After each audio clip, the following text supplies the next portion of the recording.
السلام علیکم ورحمۃ اللہ وبرکاتہ۔ الحمدللہ والصلاۃ والسلام علی رسول اللہ، اما بعد۔ سب سے پہلی بات تو یہ ہے کہ واللہ ہمیں بہت فکر کرنا چاہیے۔ ہماری زندگیوں کا کوئی بھروسہ نہیں ہے، کسی لمحے بھی ہم موت کی آغوش میں چلے جا سکتے ہیں۔ کتنی تیزی کے ساتھ 20 دن گزر گئے، 2 عشرے ختم ہو گئے، اور ابھی یہ رات جو شروع ہوئی ہے یہ وہ راتیں ہیں کہ سال بھر میں ایسی راتیں نہیں ہیں، اس لیے کہ یہ راتیں انہی میں سے کوئی ایک لیلۃ القدر ہوگی، آج سے لے کر عید سے پہلے تک۔ اس لیے میں اپنے آپ کو، پھر آپ تمام کو یہ نصیحت اور یہ وصیت کرتا ہوں کہ ان راتوں کو غنیمت جانیں، لیلۃ القدر کو پانے کی پوری کوشش کریں۔ اللہ تعالیٰ مجھے اور آپ کو لیلۃ القدر پانے والے خوش نصیبوں میں سے بنائے۔ حرام چیزیں جنہیں معمولی سمجھ لیا گیا، جو 1447 ہجری کے اس رمضان المبارک کا ہمارا نصاب ہے، تو اس میں 20واں سبق جس میں ہم 2 باتیں پڑھنے والے ہیں۔ پہلی بات جھوٹی گواہی۔ اللہ تعالیٰ نے فرمایا سورۃ الحج آیت 32 اور 33 میں، فَاجْتَنِبُوا الرِّجْسَ مِنَ الْأَوْثَانِ وَاجْتَنِبُوا قَوْلَ الزُّورِ حنفاء للہ غیر مشرکین بہ۔ بتوں کی گندگی سے بچو اور جھوٹی بات سے پرہیز کرو۔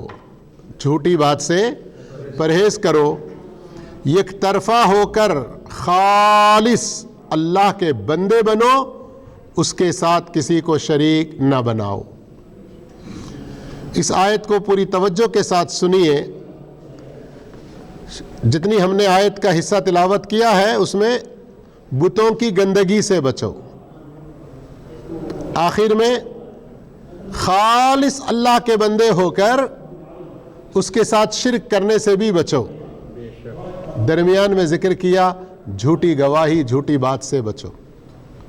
تو کیا سمجھ میں آ رہا ہے؟ کسی بھی معاملے میں، کسی بھی مسئلے میں، کسی بھی آدمی کے ساتھ ہم کوئی جھوٹا ویوہار کرتے ہیں، جھوٹا معاملہ کرتے ہیں، جھوٹی بات کرتے ہیں، جھوٹی گواہی دیتے ہیں، یہ شرک کے درمیان میں اللہ نے اس کو ذکر کیا، تو اس کی خطرناکی، اس کی برائی، اس کی گناہ کی بات سمجھ میں آتی ہے کہ کتنا عظیم ہے۔ اور واقعتاً یہ عظیم کس قدر ہے، اللہ کے رسول ذرا اس بندے کو روکیے، روزانہ یہ کام کر رہا ہے، اللہ ہدایت نصیب فرمائے۔ چلے کبھی ایک دن مجبوری ہو جاتی ہے کسی انسان کے ساتھ، نا کسی انسان کے ساتھ کبھی مجبوری ہو جاتی ہے، لیکن یہ 2-3 دن سے روزانہ ہم اس طرح سے دیکھ رہے ہیں۔ اللہ تعالیٰ ہدایت نصیب کرے ان کو بھی، ہم سب کو بھی۔ اگر اتنی ضروری بات ہے تو بھئی یہاں کلاس میں حاضر نہ ہو، اپنا جائیں کہیں بات کر کے اطمینان سے آئیں۔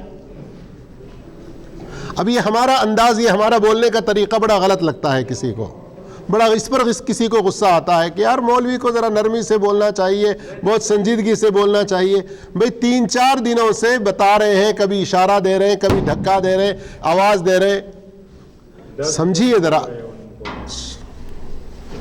سمجھیے ذرا بات کو، حالات کو، کس جگہ پر ہیں ہم، کس طرح سے رہنا چاہیے، ان سب چیزوں کو ذرا سمجھنے کی کوشش کریں۔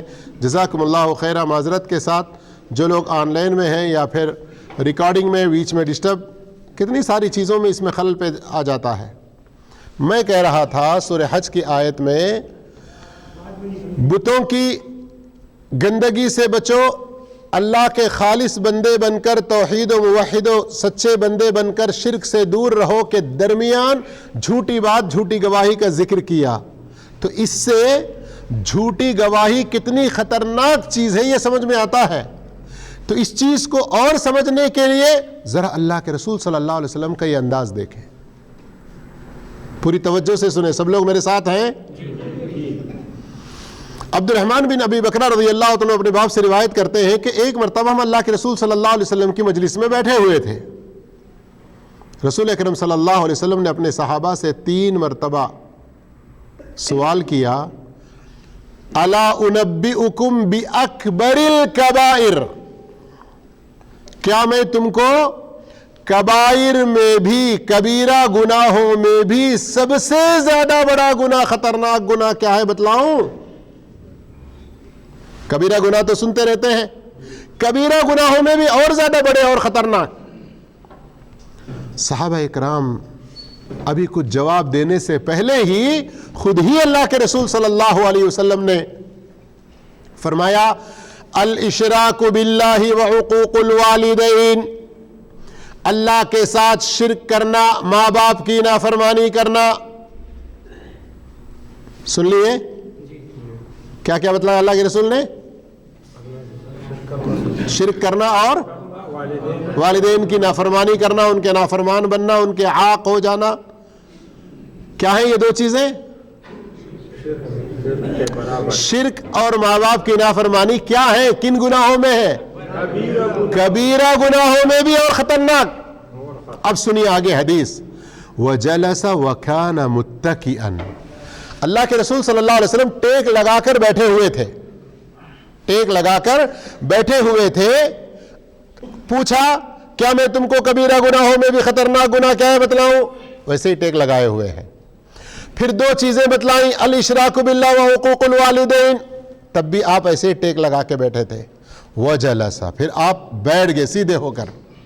پھر کہا الا سنو, وقول الزور, جھوٹی بات, جھوٹی گواہی. ایک بار بول کے چپ نہیں رہے.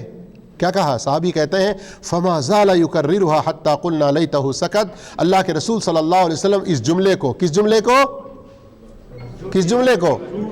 جھوٹی بات, جھوٹی گواہی, جھوٹی بات, جھوٹی گواہی, جھوٹی بات, جھوٹی بات, قول الزور, قول الزور. اللہ کے رسول صلی اللہ علیہ وسلم اس جملے کو بار بار بار بار دہرا رہے تھے. ہم تمنا کرنے لگے کہ کاش اللہ کے رسول صلی اللہ علیہ وسلم خاموش ہوتے. تو پریکٹیکل طور پہ سمجھ میں آیا کہ یہ جھوٹی گواہی دینا, جھوٹی بات نہ چھوڑنا انسان کے لیے کتنا خطرناک ہے.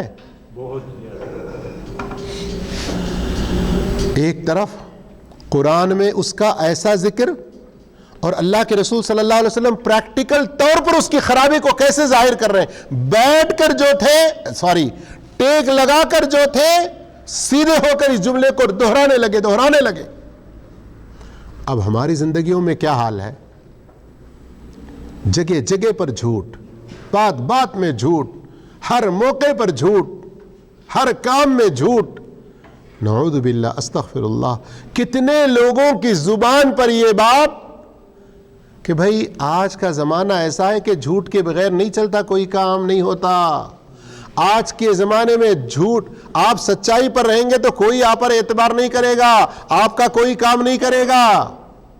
اللہ اکبر, انا للہ و انا الیہ راجعون. اللہ کے ڈر سے جب دل خالی ہو جاتے ہیں, قرآنی آیات اللہ کے رسول صلی اللہ علیہ وسلم کی ایسی پریکٹیکل طور پر بتانے والی ان حدیثوں سے ہم غافل ہو جاتے ہیں. دنیا کے مزے, آخرت کی زندگی کی اہمیت کے مقابلے میں دنیا کے کام جب اہم ہو جاتے ہیں تو پھر جھوٹ کا اس طرح سے انسان سہارا لیتا ہے. جھوٹ اس کا تکیہ کلام, جھوٹ اس کی زندگی کا سب سے اہم چیز ہو جاتا ہے. اللہ اکبر.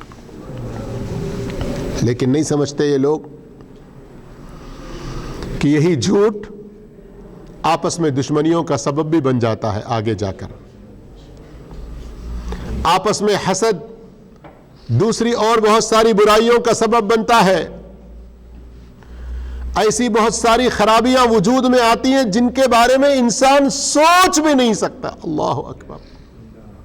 یہ آج میں نہیں کہہ رہا ہوں یہ بات, یہ الفاظ جو میں پڑھ رہا ہوں ابھی آج سے 25-30 سال پہلے لکھی گئی ہیں. حالات کا تجربہ کر کے احادیث کی روشنی میں علماء نے بتلایا ہے. جھوٹی گواہی کی وجہ سے کئی حقوق ضائع ہو جاتے ہیں. جھوٹی گواہی کی وجہ سے معصوم بے گناہ لوگوں پر ظلم ہوتا ہے.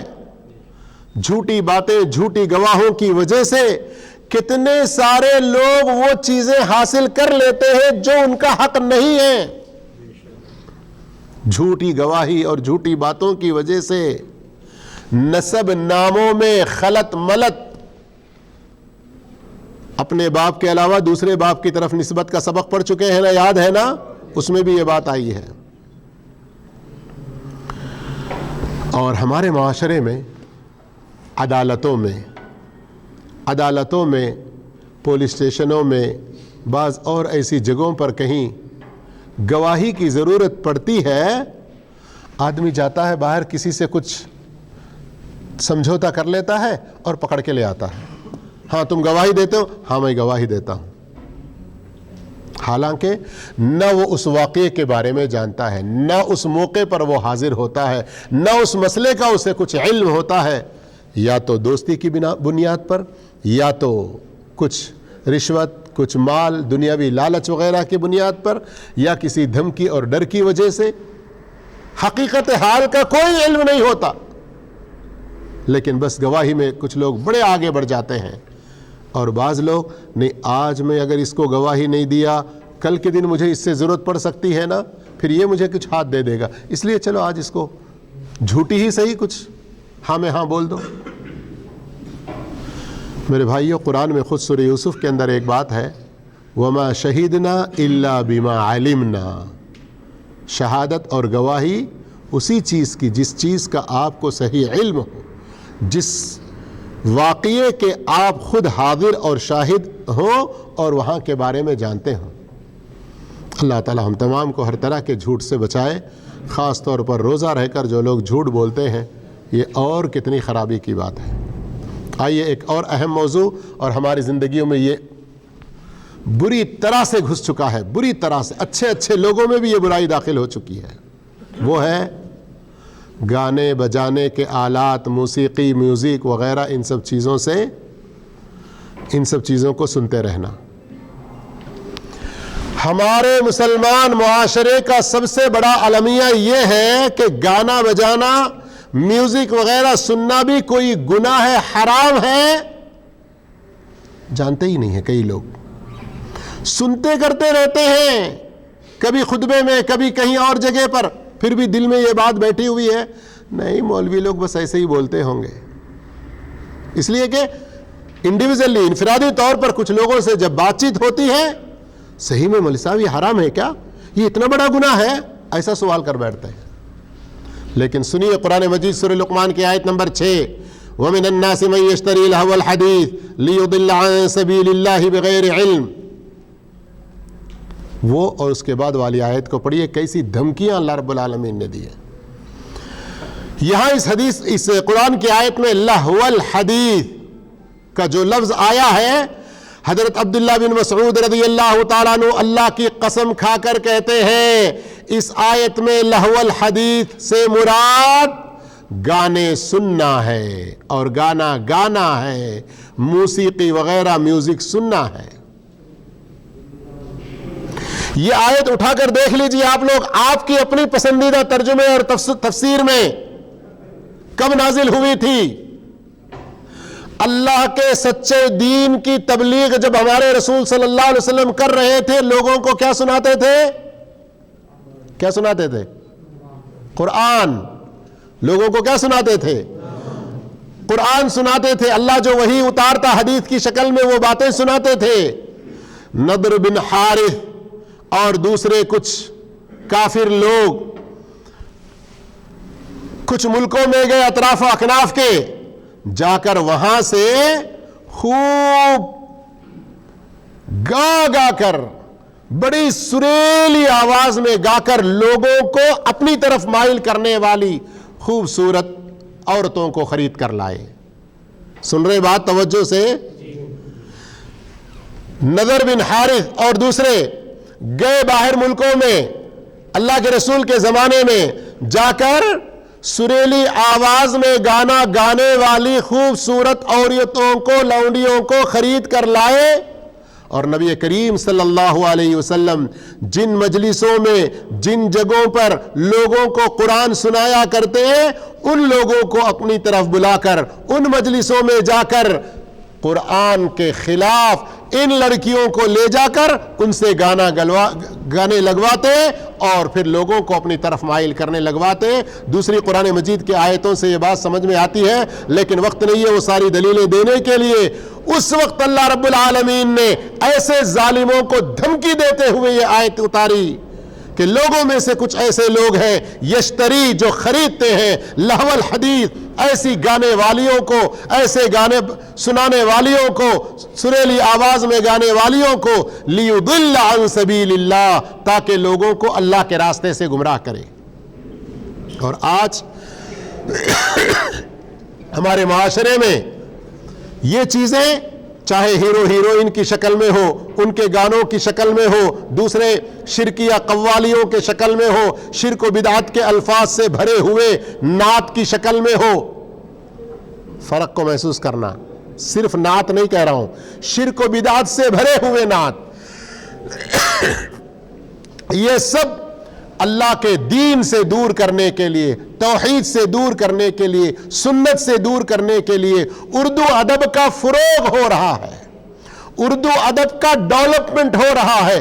اس نام سے مشاعرے کرتے ہیں، عورتوں کو بلاتے ہیں، شاعرات کو، شاعروں کو بلاتے ہیں سٹیج کے اوپر، وہ اپنے شعر سناتی ہیں یا اپنی خوبصورتی دکھاتی ہیں، کس چیز کے واہ واہ ہوتے ہیں یہ میں نہیں کہوں گا، جانے والے منچلے ہی وہ کہیں گے۔ قرآن کی آیتوں سے سبق سیکھیں، اور اللہ کے رسول صلی اللہ علیہ وسلم نے ایسے ہی حالات کے بارے میں خبر دیتے ہوئے بتلایا، لَيَكُونَنَّ مِنْ أُمَّتِي، آگے کچھ زمانوں میں میری امت میں کچھ ایسے لوگ ہوں گے يَسْتَحِلُّونَ الْحِرَ وَالْحَرِيرَ وَالْخَمْرَ وَالْمَعَازِفِ، کہ وہ زنا کو، ریشم کو، شراب کو اور گانے باجانے کے آلات کو جائز سمجھ بیٹھیں گے، جائز سمجھ بیٹھیں گے۔ جیسے کہ آج اب کچھ لوگ عوام کیا کہتی ہے، ارے وہ ملک میں ہو رہا ہے، وہ بادشاہ اجازت دیا ہے، وہ کر رہا ہے، وہ سب جہنم میں جائیں گے، تو کیا آپ اپنے لیے جہنم میں جانا پسند کریں گے؟ اللہ نے آپ کو عقل و ہوش دیا ہے، قرآن کی آیتیں آپ کے سامنے پڑھی جا رہی ہیں، اللہ کے رسول کی حدیثیں آپ کے سامنے سنائی جا رہی ہیں، اللہ اور اس کے رسول کی بات کے مقابلے میں کسی اور کی بات کو آپ ترجیح نہ دیں۔ ذرا سنیے اس ایک اور حدیث کو، لَيَكُونَنَّ فِي هَذِهِ الْأُمَّةِ خَسْفٌ وَقَذْفٌ وَمَسْخٌ، میری اس امت کے اندر عذاب مختلف قسم کے آئیں گے، زمین میں دھسا دیا جائے گا کئی لوگوں کو، پتھروں کی بارشیں برستی رہیں گی، لوگوں کی شکل و صورتیں بدلی جائیں گی۔ جانتے ہو اس طرح کے عذاب کب آنے لگیں گے؟ وَذَلِكَ إِذَا شَرِبُوا الْخُمُورَ وَاتَّخَذُوا الْقَيْنَاتِ وَضَرَبُوا بِالْمَعَازِفِ، یہ عذاب تب آئیں گے جب لوگ شراب پیئیں گے، گانے والی لونڈیاں اختیار کریں گے اور آلات موسیقی استعمال کرتے رہیں گے۔ آج پیانو کے نام پر، دوسرے اور مختلف قسم کے شادیوں میں یا اپنے نجی محفلوں میں، 2 4 5 آدمیوں کی محفل ہوتی ہے، اس طرح میں کسی ریسٹورنٹ میں یا کسی ریزورٹ میں بیٹھے ہوتے ہیں، کیا بھئی آؤ ذرا آج تھوڑا سا انجوائے کریں گے، بس اپنے ساتھ لے جاتے ہیں، بجاتے ہیں، اور کبھی کبھی کئی جگہوں پر ایسی محفلیں ہوتی ہیں لڑکیاں ان کے سامنے ناچتی بھی رہتی ہیں۔ ایک مسلمان کے لیے یہ چیز حرام حرام حرام ہے، کسی صورت میں جائز نہیں ہے۔ اور وہ بجانے والے آلات کسی بھی قسم کے ہوں، ان کے جو بھی نام ہوں، اس کو کس کس نام سے آپ بلا لیں، لیکن سب کے سب حرام میں آ جائیں گے۔ اور علماء نے صحیح کہا ہے، علماء نے صحیح کہا ہے کہ موسیقی کے آلات سے جو مدہوشی، جو نشہ انسان پر آتا ہے، بعض دفعہ وہ شراب کے نشے سے بھی زیادہ خطرناک ہوتا ہے۔ سمجھ میں آئی بات؟ کئی سلف صالحین نے کہا کہ موسیقی کی وجہ سے جو نشہ انسان پر آتا ہے، جو مدہوشی طاری ہوتی ہے، وہ شراب کے نشہ سے بھی زیادہ خطرناک ہوتا ہے۔ اس لیے آج چاہے آپ اپنے سوشل میڈیا کے اندر گانے سنتے ہوں، فلمیں دیکھتے ہوں، اور ان کے اندر جو کچھ بھی یہ ساری چیزیں، یہ مت سمجھیے کہ ہم صرف تصویریں دیکھ رہے ہیں، ویڈیوز دیکھ رہے ہیں، حقیقی ہم کسی ناچتی عورت کو نہیں دیکھ رہے ہیں۔ یہ آپ کا ویڈیو میں دیکھنا حقیقی ناچنے والی عورت کو دیکھنے کے مقابلے میں کچھ کم نہیں ہے۔ اور یہ بات بھی جان لیجئے ابن مسعود کی حدیث رضی اللہ عنہ کہ یہ گانے بجانے کا سننا دل میں سے ایمان کو کم کرتا ہے، نفاق کو بڑھا دیتا ہے۔ نفاق کو بڑھا دیتا ہے۔ اللہ ایسی ساری بیماریوں سے، ساری برائیوں سے ہم سب کو بچا کے رکھے۔ والسلام علیکم ورحمۃ اللہ وبرکاتہ۔